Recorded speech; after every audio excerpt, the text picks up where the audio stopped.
नमस्कार, मैं हूँ प्रीति शुक्ला, 7 भारत न्यूज संवाददाता। हर पल की खबर पर हमारी नजर। हमारे चैनल 7 भारत न्यूज को लाइक करें, सब्सक्राइब करें, शेयर करें, बेल आइकन प्रेस करना ना भूलें। दिल्ली की धर्म संसद से नहीं, आंध्र प्रदेश की धरती से सनातन मंच का ऐलान। पवन कल्याण को मिली बड़ी जिम्मेदारी। साउथ के सबसे बड़े सुपरस्टार अल्लू अर्जुन की पुष्पा 2 की तरह हिट है इनकी कहानी।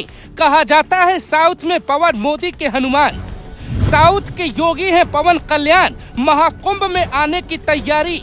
सनातन रक्षा बोर्ड की मांग पे पीएम मोदी से हो सकती है मुलाकात। सनातनी पवन कल्याण को संस्कार और समाज की समझ ठीक वैसे है जैसे एक सभ्य परिवार के बच्चे को होती है। आंध्र प्रदेश के पवन कल्याण ने सनातन रक्षा बोर्ड की मांग सबसे पहले की।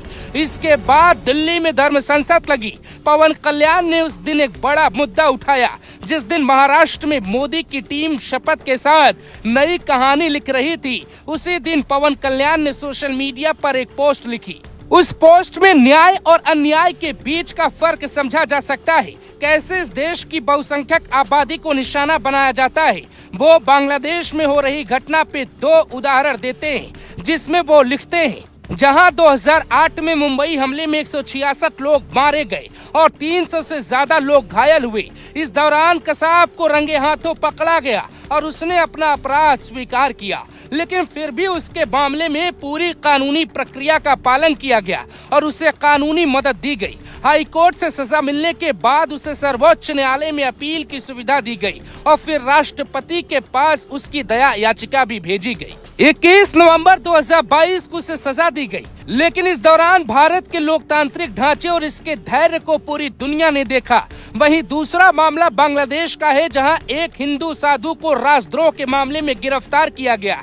चिन्मय कृष्णदास ने सिर्फ बांग्लादेश में नोबेल शांति पुरस्कार विजेता मोहम्मद यूनिस की सरकार में हिंदुओं पे हो रहे अत्याचार के खिलाफ आवाज उठाई, लेकिन उन्हें गिरफ्तार कर लिया गया। अब उन्हें न कानूनी मदद मिल रही और न ही निष्पक्ष सुनवाई हो रही है। ऐसे हालात में धर्मनिरपेक्षवादी और मानवाधिकारों के स्वयंभू चैंपियन अब चुप क्यों है? अब उनका गुस्सा कहाँ है? क्यों अलग जगह पर न्याय का चेहरा अलग हो जाता है? दुनिया को चिन्मय कृष्णदास जैसे लोगों के लिए बोलने की जरूरत है, क्योंकि इसी पे मानवता की आत्मा निर्भर करती है। पवन कल्याण का ये अंदाज तब भी रहता है जब भारत में भी कहीं अन्याय होता है। तिरुपति बालाजी मंदिर के प्रसाद में जब चर्बी मिली तो उन्होंने न सिर्फ सनातन रक्षा बोर्ड की मांग की, बल्कि उसके लिए बाकायदे उपवास भी किया।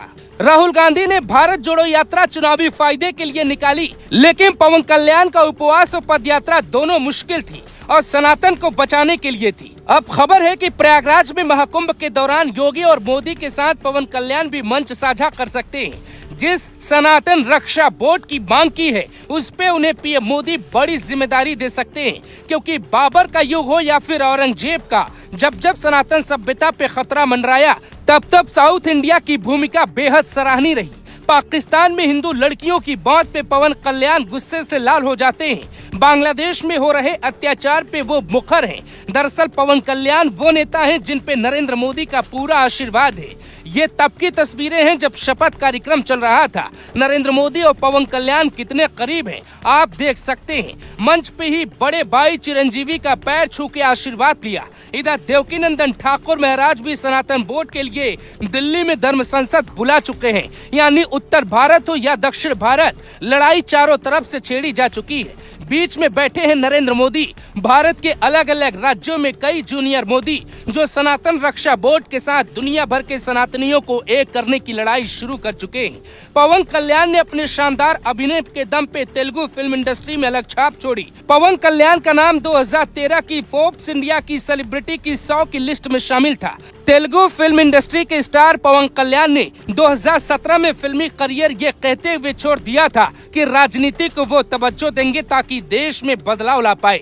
7 साल के राजनीतिक सफर में पवन कल्याण ने अपने विचारों और रणनीतियों से सभी को हैरत में डाल दिया। यही वजह है कि हर कोई पवन कल्याण के राजनीतिक विचारों की चर्चा कर रहा है। यानी असली हीरो वो है जो खुद गुटखा और तंबाकू के विज्ञापन से दूर है और सनातन रक्षा बोर्ड की मांग के बेहद करीब।